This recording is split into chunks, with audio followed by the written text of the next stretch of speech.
All right. Experiment number 6 is basically a 4 by 4 bit multiplier using repeated addition. So our task is to write and simulate a synthesizable Verilog code for a 4 by 4 multiplier using repeated addition. So, itong example natin ito, this time, hindi na po scalar yung ating mga inputs. Yung scalar na po natin, naka-vectors. Pag sinabing vector, 2 or more bits, vector na po siya. Kaya nakikita nyo dito, yung inputs natin, we have input A, input B, and then input clock. And then yung output natin is the counter 4 bits and then the output 8 bits. So yung dalawang inputs natin, 4 bits ito, yung A at saka yung B. And then yun nga, meron tayong 4 bits for the counter and then 8 bits for the output para makuha natin yung product ng dalawang binigay na inputs ni user. Pero yung task natin is not just directly multiplying the two inputs. Yung gagawin po natin, instead of doing that, may dalawa kang input. Itong 5, ito yung representation ng A. And then yung 6, yun yung B. And then, yung pangalawang input mo, yun yung number of times na i-add mo si input A by itself. Tulad nito, so since times 6 po ito, 6 na beses na inad si 5 para makuha yung product which is 30. So, ganun yung ating task. So, itong example, and then ito yung ating high-level black box. And then kapag pinasok natin yung high-level black box, basically ito yung example circuit na pwede mo ma-obtain. Meron kang comparator, meron kang counter at saka accumulator. Again, it will depend how you code. So maaring iba po yung itsura ng ating low-level design. Depende na yon sa ating coding style. Pero this is an example that you could get if you would like to get the product of two numbers using repeated addition method. And then itong nakikita nyo dito sa screen, 5 outputs yung ipoproduce mo sa akin. So ito yung AB, AB, AB, AB, AB. So as you can see, 9 times 11, so makikita mo dito, ito yung inputs A and B. Yung output natin is F. And then meron tayong input na clock and then the counter. Siyempre, yung ating clock, pre-running lang yan. Lagi yung 01, 01, 01, 01. And then yung A at saka B, one time lang din siya as you can see. Kasi ini-input siya, nilalagay mo siya sa test bench. So 9 at saka 11. And then kailangan, meron kang counter. The counter is relative to the clock. For every clock period, eto, ibig sabihin ng clock period, pagkatapos ng low to high, yan, isang clock period po yun. And then, so yun na po yung magiging 1. And then 2, 3, 4, 5, and so on. So, dire-diretso lang yung counter. Pero yung counter natin, that will trigger the number of times na i-add mo si input A by itself.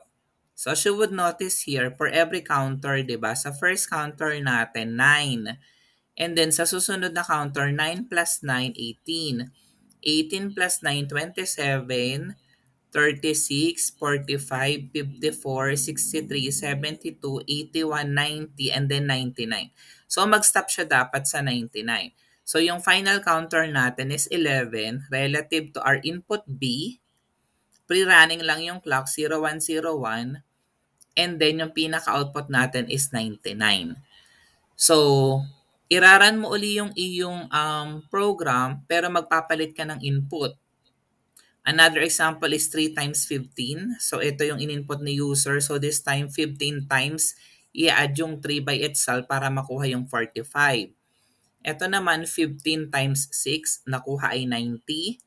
12 times 8, nakuha ay 96. And then 13 times 4, nakuha ay 52.